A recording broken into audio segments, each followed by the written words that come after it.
Welcome to MP exam book. आज पढ़ेंगे मध्य प्रदेश पंचायती राज एवं ग्रामीण अर्थव्यवस्था का पार्ट 28। तो चलिए शुरू करते हैं। उससे पहले आप सभी चैनल को सब्सक्राइब कर लें और बेल आइकन जरूर प्रेस कर लें, जिससे आपको इस पंचायती राज एवं ग्रामीण अर्थव्यवस्था से जुड़े प्रत्येक वीडियो का नोटिफिकेशन मिल सके। तो चलिए शुरू करते हैं। भारत में श्वेत क्रांति का जनक किसे कहा जाता है? तो ये कहा जाता है डॉक्टर वर्गीस कुरियन को। इसका सही उत्तर ऑप्शन डी। भारत में श्वेत क्रांति का जनक डॉक्टर वर्गीस कुरियन को कहा जाता है। डॉक्टर वर्गीस कुरियन एक प्रसिद्ध भारतीय सामाजिक उद्यमी थे और father of the white revolution के नाम से मशहूर थे। इन्हें पद्म विभूषण से सम्मानित किया गया था। दुग्ध क्रांति या ऑपरेशन फ्लड भारत की योजना है, जिससे कि भारत में दूध की कमी को दूर किया जा सके। इसे श्वेत क्रांति भी कहते हैं और श्वेत क्रांति की शुरुआत 13 जनवरी 1970 को की गई थी। नेक्स्ट क्वेश्चन है, किस वर्ष में राष्ट्रीय बागवानी मिशन का शुभारंभ किया गया? तो ये किया गया वर्ष 2005-06 में। इसका सही उत्तर ऑप्शन बी। भारत सरकार द्वारा राष्ट्रीय बागवानी मिशन की शुरुआत वर्ष 2005-06 के दौरान केंद्र प्रायोजित योजना के रूप में की गई थी। इस योजना का उद्देश्य बागवानी क्षेत्र का व्यापक वृद्धि करने के साथ साथ बागवानी उत्पादन में वृद्धि करना था। नेक्स्ट क्वेश्चन है, मध्य प्रदेश में एग्री एक्सपोर्ट जोन का उद्देश्य क्या है? तो इसका उद्देश्य है किसी विशिष्ट उत्पादक के निर्यात में बढ़ोतरी करना। इसका सही उत्तर ऑप्शन सी। मध्य प्रदेश में 11 कृषि क्षेत्र शामिल हैं। विविध मिट्टी और जलवायु परिस्थितियों के साथ जलवायु क्षेत्र जो विविध फसल स्वरूपों के साथ फसलों की एक विस्तृत श्रृंखला की खेती का समर्थन करने में मदद करता है। मध्य प्रदेश में एग्री एक्सपोर्ट क्षेत्रों का मुख्य उद्देश्य उस क्षेत्र में विशेष उत्पाद के निर्यात को बढ़ाना है। नेक्स्ट क्वेश्चन है, मध्य प्रदेश का कौन सा जिला अधिकतम गेहूं का उत्पादन करता है? तो ये करता है होशंगाबाद। इसका सही उत्तर ऑप्शन ए। चीन विश्व में गेहूं उत्पादन में शीर्ष देश है। भारत में उत्तर प्रदेश गेहूं का सबसे बड़ा उत्पादक राज्य है और मध्य प्रदेश में सर्वाधिक गेहूं उत्पादन में होशंगाबाद जिला का प्रथम स्थान है। नेक्स्ट क्वेश्चन है, तेजस्विनी ग्रामीण सशक्तिकरण योजना निम्नलिखित में से किससे संबंधित है? तो ये संबंधित है चयनित जिलों में स्वयं सहायता समूहों के माध्यम से महिलाओं का आर्थिक, सामाजिक और राजनीतिक सशक्तिकरण से। इसका सही उत्तर ऑप्शन बी। तेजस्विनी ग्रामीण महिला सशक्तिकरण कार्यक्रम का उद्देश्य गरीब महिलाओं को अपनी बेहतरी के लिए विभिन्न आर्थिक, सामाजिक और राजनीतिक अवसरों का भरपूर उपयोग करने के लिए सशक्त करना है। तेजस्विनी ग्रामीण महिला सशक्तिकरण कार्यक्रम मध्य प्रदेश शासन, महिला नीति तथा देश के स्वायत्त समूह के अनुभव पर आधारित है। IFAD तेजस्विनी ग्रामीण महिला सशक्तिकरण कार्यक्रम के लिए वित्तीय सहायता दे रही है। IFAD यानी कृषि विकास के लिए अंतर्राष्ट्रीय कोष एक अंतर्राष्ट्रीय वित्तीय संस्थान और एक विशेष संयुक्त राष्ट्र एजेंसी है जो रोम में स्थित है। नेक्स्ट क्वेश्चन है, वर्ष 2021 के आधार पर देश में निम्नलिखित राज्यों में से कौन सा मूंगफली का सबसे बड़ा उत्पादक राज्य है? तो ये है गुजरात। इसका सही उत्तर ऑप्शन सी। देश में गुजरात मूंगफली का सबसे बड़ा उत्पादक राज्य है। उसके बाद राजस्थान, तमिलनाडु, आंध्र प्रदेश, कर्नाटक, मध्य प्रदेश, महाराष्ट्र और पश्चिम बंगाल आते हैं। मूंगफली की फसल खरीफ और रबी दोनों मौसमों में होती है। कुल पैदावार में खरीफ मौसम का हिस्सा 75% से अधिक है। कृषि और किसान कल्याण मंत्रालय ने तिलहन के उत्पादन का जो अग्रिम अनुमान लगाया है, उसके अनुसार 2020-21 में मूंगफली का उत्पादन 101.19 लाख टन होगा। नेक्स्ट क्वेश्चन है, दीनदयाल उपाध्याय ग्रामीण कौशल्या योजना किसके कौशल विकास से संबंधित है? तो ये संबंधित है ग्रामीण युवा से। इसका सही उत्तर ऑप्शन डी। दीनदयाल उपाध्याय ग्रामीण कौशल्या योजना ग्रामीण युवाओं के कौशल विकास से संबंधित है। 25 सितंबर 2014 को केंद्र सरकार ने 2017 तक 1 मिलियन ग्रामीण युवाओं को प्रशिक्षित करने के लिए दीनदयाल उपाध्याय ग्रामीण कौशल्या योजना शुरू की थी।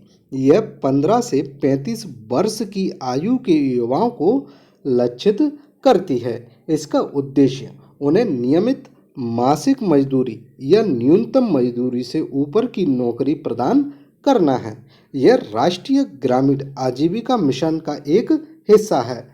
राष्ट्रीय ग्रामीण आजीविका मिशन गरीबी उन्मूलन का मिशन है, जिसे आजीविका कहा जाता है। इस योजना को पंडित दीनदयाल उपाध्याय की 98वीं जयंती की स्मृति में शुरू किया गया था। पहले इस योजना को आजीविका कौशल विकास कार्यक्रम के रूप में जाना जाता था। नेक्स्ट क्वेश्चन है, Mahalanobis national crop forecast centre कहाँ स्थित है? तो ये स्थित है नई दिल्ली में। इसका सही उत्तर ऑप्शन ए।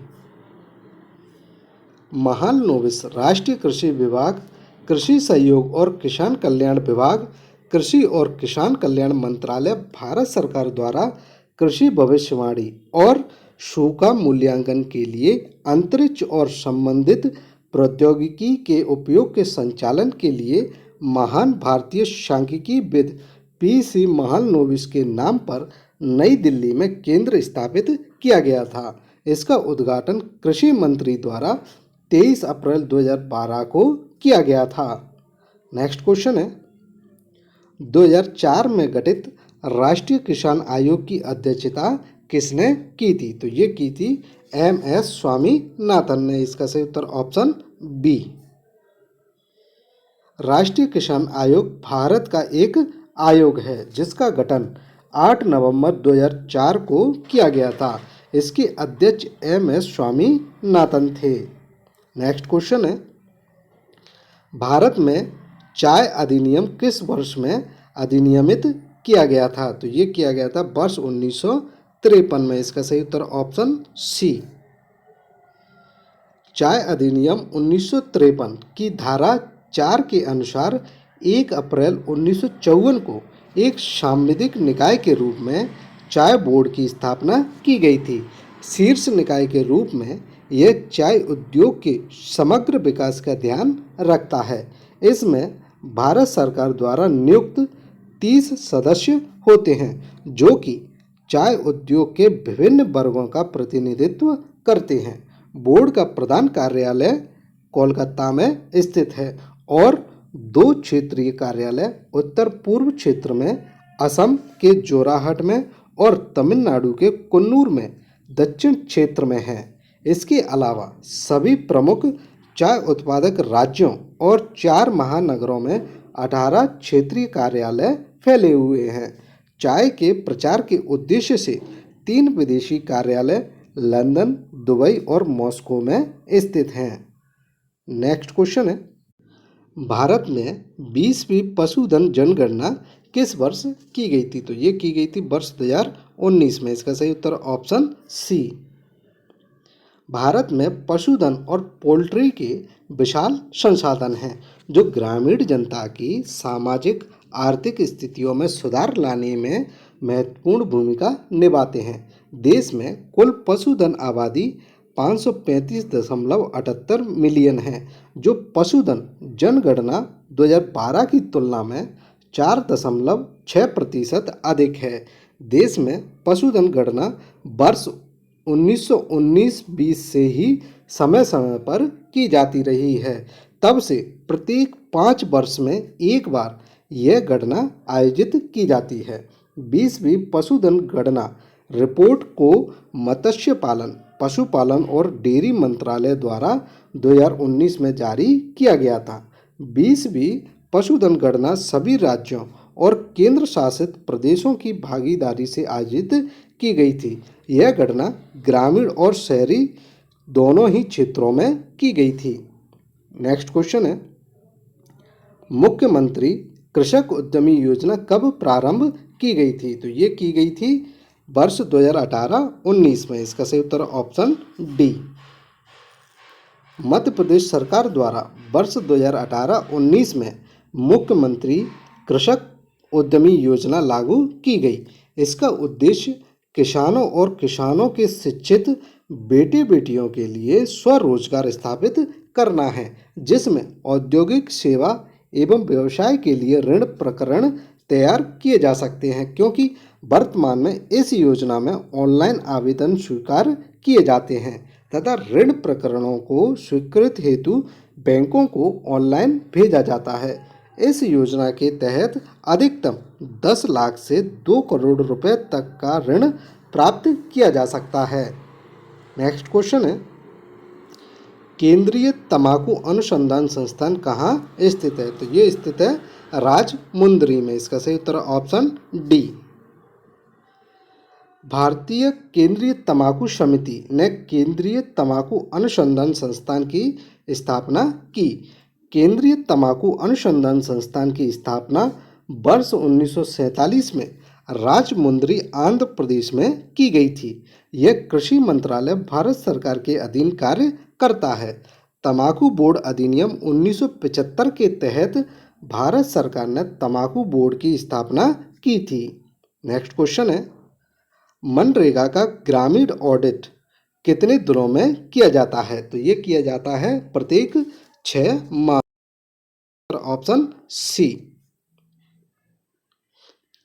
भारत का राजपत्र 30 जून 2013 एवं ग्रामीण विकास मंत्रालय, भारत सरकार द्वारा जारी दिशा निर्देश 2013 के अनुपालन में प्रदेश की समस्त ग्राम पंचायतों में मनरेगा के अंतर्गत संपन्न समस्त कार्यों का प्रत्येक 6 माह में न्यूनतम एक बार ऑडिट किया जाना अनिवार्य है। इस ऑडिट का मुख्य उद्देश्य परियोजनाओं, विधियों तथा नीतियों के कार्यान्वयन में पारदर्शिता, सहभागिता, परामर्श तथा जवाबदेही को सुनिश्चित करना है। इस ऑडिट को ग्राम सभा द्वारा गठित 7 सदस्यों की ग्राम ऑडिट समिति द्वारा किया जाता है। नेक्स्ट क्वेश्चन है, मध्य प्रदेश में पंचायत एवं ग्रामीण विकास मंत्री कौन है? तो ये है महेंद्र सिंह सिसोदिया। इसका सही उत्तर ऑप्शन डी। महेंद्र सिंह सिसोदिया मध्य प्रदेश की कांग्रेस सरकार में श्रम मंत्री रह चुके हैं। महेंद्र सिंह सिसोदिया बमौरी, गुना विधानसभा का प्रतिनिधित्व करते हैं। नेक्स्ट क्वेश्चन है, सरकार द्वारा 2017 में आरंभ किया गया पशु स्वास्थ्य कार्यक्रम निम्नलिखित में से किस नाम से जाना जाता है? तो ये जाना जाता है पशुधन संजीवनी के नाम से। इसका सही उत्तर ऑप्शन सी। भारत सरकार द्वारा आरंभ किया गया पशु स्वास्थ्य कार्यक्रम प्रदेश में पहली बार पशुओं के स्वास्थ्य से संबंधित, जिसे पशुधन संजीवनी योजना के नाम से जाना जाता है, उसे 2017 में शुरू किया गया था। नेक्स्ट क्वेश्चन है, भारतीय मसाला अनुसंधान संस्थान कहाँ स्थित है? तो ये स्थित है केरल में। इसका सही उत्तर ऑप्शन डी। मसालों के लिए राष्ट्रीय अनुसंधान केंद्र 1986 में कोझिकोड, केरल में अपने मुख्यालय के साथ कोझिकोड में पूर्वोत्तर क्षेत्रीय स्टेशन और कर्नाटक के अपर गंगा में इलायची अनुसंधान केंद्र को विलय करके स्थापित किया गया था। इस शोध केंद्र को 1 जुलाई 1995 को इंडियन इंस्टीट्यूट ऑफ मसाला अनुसंधान में अपग्रेड किया गया था। नेक्स्ट क्वेश्चन है, दीनदयाल उपाध्याय ग्रामीण कौशल्य योजना के तहत रोशनी कार्यक्रम का लक्षित समूह कौन सा है? तो ये है वामपंथ उग्रवाद से प्रभावित क्षेत्रों के युवा। इसका सही उत्तर है ऑप्शन बी। दीनदयाल उपाध्याय ग्रामीण कौशल्य योजना मंत्रालय द्वारा ग्रामीण आजीविका को बढ़ावा देने के लिए शुरू की गई थी। इसकी एक उप योजना रोशनी, जो आदिवासी क्षेत्रों और वामपंथी उग्रवाद प्रभावित जिलों के लिए एक विशेष योजना अलग दिशा निर्देशों के साथ शुरू की गई, जो चयनित महत्वपूर्ण वामपंथी उग्रवाद जिलों में खास परिस्थितियों के लिए है। इसके अलावा हिमायत नाम से भी एक उप योजना जम्मू कश्मीर के क्षेत्रीय युवाओं के लिए चलाई गई। नेक्स्ट क्वेश्चन है, भारत में रबी की फसल का मौसम निम्न में से कौन सा है? तो ये है अक्टूबर से मार्च तक का। इसका सही उत्तर ऑप्शन बी। रबी की फसल अक्टूबर नवंबर के महीने में बोई जाती है तथा मार्च से काटी जाती है। अतः इस फसल का मौसम अक्टूबर मार्च तक होता है। इन फसलों की बुआई के समय कम तापमान तथा पकते समय शुष्क और गर्म वातावरण की आवश्यकता होती है। नेक्स्ट क्वेश्चन है, मध्य प्रदेश का सबसे अच्छा गुणवत्ता वाला गेहूं कौन सा है? तो ये है सरबती। इसका सही उत्तर ऑप्शन सी। स्वाद और गुणवत्ता के कारण मध्य प्रदेश के सरबती गेहूं की महानगरों में सबसे ज़्यादा मांग है। इस गेहूं को मुंबई, पुणे, अहमदाबाद और हैदराबाद जैसे महानगरों में गोल्डन या प्रीमियम गेहूं के नाम से जाना जाता है। अगर आपको वीडियो अच्छा लगा हो तो वीडियो को लाइक, शेयर और चैनल को सब्सक्राइब जरूर करें। Thank you.